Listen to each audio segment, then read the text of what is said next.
ನಮಸ್ತೆ ಮಕ್ಕಳ, welcome back to my channel. Please like, share and subscribe my channel.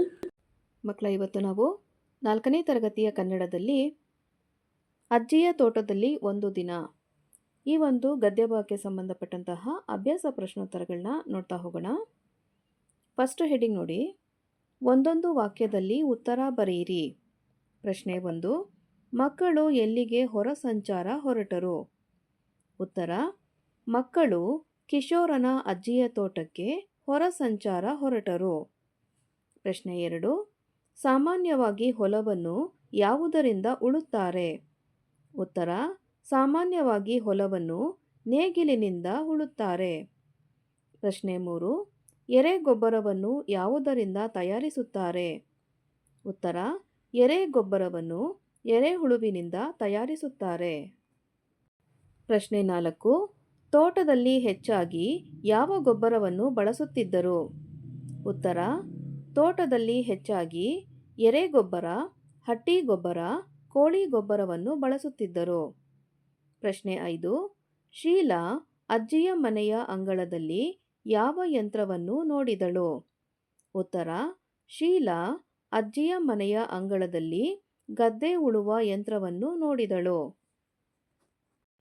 Next heading ನೋಡಿ ಮಕ್ಕಳ, 2-3 ವಾಕ್ಯಗಳಲ್ಲಿ ಉತ್ತರ ಬರೆಯಿರಿ. ಪ್ರಶ್ನೆ 1, ಅಜ್ಜಿಯ ತೋಟದಲ್ಲಿ ಯಾವ ಯಾವ ಗಿಡಗಳಿದ್ದವು? ಉತ್ತರ, ಅಜ್ಜಿಯ ತೋಟದಲ್ಲಿ ಬಾಳೆ, ಅಡಿಕೆ, ತೆಂಗು, ಕಾಳುಮೆಣಸು, ಕಾಫಿ, ಏಲಕ್ಕಿ ಗಿಡಗಳಿದ್ದವು. ಪ್ರಶ್ನೆ 2, ಉಳುಮೆಯ ಬಗ್ಗೆ ಗುರುಗಳು ನೀಡಿದ ವಿವರಣೆ ಏನು? ಉತ್ತರ, ಉಳುಮೆಯ ಬಗ್ಗೆ ಗುರುಗಳು, ಇದು ಗದ್ದೆ ಉಳುವ ಯಂತ್ರ, ಹಿಂದೆ ನೇಗಿಲು, ನೊಗ, ಎತ್ತು, ಕೋಣ ಬಳಸಿ ಉಳುತ್ತಿದ್ದರು, ಈಗ ಹೊಸ ಸಾಧನಗಳು ಬಂದಿವೆ ಎಂದರು. ಪ್ರಶ್ನೆ 3, ಇಂಗು ಗುಂಡಿಯ ಪ್ರಯೋಜನಗಳೇನು? ಉತ್ತರ, ಇಂಗು ಗುಂಡಿಯ ಮೂಲಕ ಮಳೆ ನೀರು ಇಂಗಿಸಿ ಅಂತರ್ಜಲ ಮಟ್ಟವನ್ನು ಹೆಚ್ಚಿಸಬಹುದು. ಓಕೆನಾ ಮಕ್ಕಳ?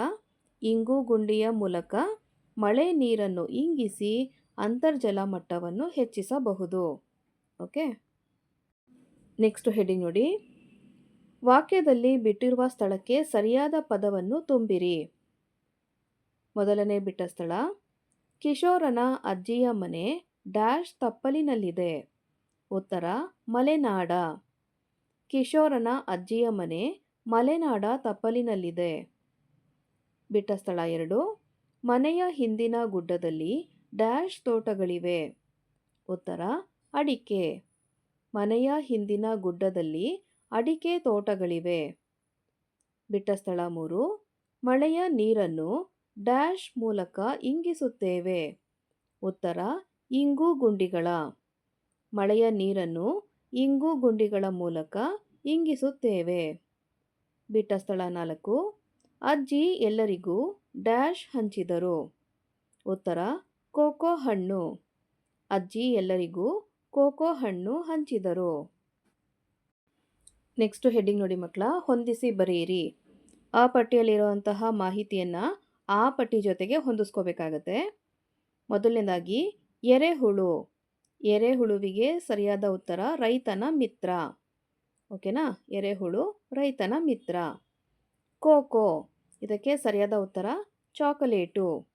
ಕೋಕೋಗೆ ಸರಿಯಾದ ಉತ್ತರ ಚಾಕೊಲೇಟು. ಮೂರನೇದಾಗಿ ತೆನೆ. ತೆನೆಗೆ ಸರಿಯಾದ ಉತ್ತರ ಭತ್ತ. ತೆನೆ, ಭತ್ತ. ನಾಲ್ಕನೇದಾಗಿ ಮಳೆ ಕೊಯ್ಲು. ಸರಿಯಾದ ಉತ್ತರ ಅಂತರ್ಜಲ. ಮಳೆ ಕೊಯ್ಲು, ಅಂತರ್ಜಲ. ಐದನೇದಾಗಿ ಹಟ್ಟಿ ಗೊಬ್ಬರ. ಸರಿಯಾದ ಉತ್ತರ ಸಾವಯವ ಗೊಬ್ಬರ. ಹಟ್ಟಿ ಗೊಬ್ಬರ, ಸಾವಯವ ಗೊಬ್ಬರ. ನೆಕ್ಸ್ಟ್ ಹೆಡ್ಡಿಂಗ್ ನೋಡಿ ಮಕ್ಕಳ, ಭಾಷಾ ಚಟುವಟಿಕೆ. ಇದರಲ್ಲಿ ಮೊದಲನೇದಾಗಿ ಕೊಟ್ಟಿರುವ ಪದಗಳನ್ನು ಬಳಸಿ ಸ್ವಂತ ವಾಕ್ಯವನ್ನು ರಚಿಸಿ. ಮೊದಲನೇದಾಗಿ ಕಿರುಚು. ಕಿರುಚು ಅನ್ನೋ ಪದವನ್ನು ಬಳಕೆ ಮಾಡಿ ಸ್ವಂತ ವಾಕ್ಯನ ನಾವು ರಚನೆ ಮಾಡಬೇಕಾಗತ್ತೆ. ನಾವು ಶಾಲೆಯಲ್ಲಿ ಜೋರಾಗಿ ಕಿರುಚಬಾರದು. ಎರಡನೇದಾಗಿ ಹೊರ ಸಂಚಾರ. ನಮ್ಮ ಶಾಲೆಯಲ್ಲಿ ಹೊರ ಸಂಚಾರ ಹೋಗುತ್ತಾರೆ. ಮೂರನೇದಾಗಿ ಆರೈಕೆ. ನಾವು ಆರೋಗ್ಯ ಸರಿಯಿಲ್ಲದ ವ್ಯಕ್ತಿಯ ಆರೈಕೆ ಮಾಡಬೇಕು. ನಾವು ಆರೋಗ್ಯ ಸರಿಯಿಲ್ಲದ ವ್ಯಕ್ತಿಯ ಆರೈಕೆಯನ್ನು ಮಾಡಬೇಕು.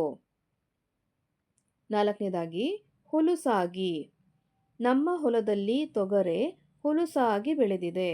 ಅಂದರೆ ಸೊಂಪಾಗಿ ಅಂತ ಹೇಳ್ತೀವಲ್ಲ ಮಕ್ಕಳ, ಆ ರೀತಿ ಹುಲುಸಾಗಿ. ನೆಕ್ಸ್ಟ್ ಹೆಡ್ಡಿಂಗ್ ನೋಡಿ, ಗುಂಪಿಗೆ ಸೇರದ ಪದ ಆರಿಸಿ ಬರೆಯಿರಿ. ಮೊದಲನೇದಾಗಿ ತೆಂಗು, ಅಡಿಕೆ, ಬಾಳೆ, ಭತ್ತ. ಇದರಲ್ಲಿ ಗುಂಪಿಗೆ ಸೇರದ ಪದ ಭತ್ತ. ಎರಡನೇದಾಗಿ ಮೊಲ, ಹಂದಿ, ಮುಂಗುಸಿ, ಚಿಟ್ಟೆ. ಇದರಲ್ಲಿ ಗುಂಪಿಗೆ ಸೇರದ ಪದ ಚಿಟ್ಟೆ. ಮೂರನೇದಾಗಿ ಸೀಬೆಕಾಯಿ, ಸಪೋಟ, ಅನಾನಸು, ಕೋಕೋ. ಇಲ್ಲಿ ಗುಂಪಿಗೆ ಸೇರದ ಪದ ಕೋಕೋ. ನೆಕ್ಸ್ಟ್ ಹೆಡ್ಡಿಂಗ್ ನೋಡಿ, ಕೆಳಗಿನವುಗಳನ್ನು ಕೂಡಿಸಿ ಬರೆಯಿರಿ. ಉದಾಹರಣೆ ಅಂದರೆ ಎಕ್ಸಾಂಪಲ್ ಮಕ್ಕಳ, 1 + ಆದ, ಒಂದಾದ. ಇಲ್ಲಿ +1, ಇಲ್ಲೊಂದು. ಹೇರಳ ಆಗಿ, ಹೇರಳವಾಗಿ. ಹದ ಆಗಿತ್ತು, ಹದವಾಗಿತ್ತು. ನೆಕ್ಸ್ಟ್ ನೋಡಿ, ಬಳಕೆ ಚಟುವಟಿಕೆಯಲ್ಲಿ ಫಸ್ಟ್ ಹೆಡ್ಡಿಂಗು, ಕೆಳಗಿನ ಮನೆಗಳಿಂದ ಅಕ್ಷರಗಳನ್ನು ಆರಿಸಿ ನೀರಿನ ಮೂಲಗಳನ್ನು ಕಂಡುಹಿಡಿದು ಬರೆಯಿರಿ.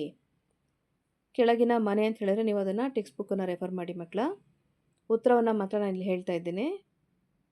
ಕೊಳ, ತೊರೆ, ಸುರಂಗ, ಕೆರೆ, ಸರೋವರ, ಹೊಳೆ, ಸಮುದ್ರ, ನದಿ, ಬಾವಿ, ಕೊಳವೆ ಬಾವಿ, ಮಳೆ, ಸಾಗರ ಹಾಗೂ ಹಳ್ಳ.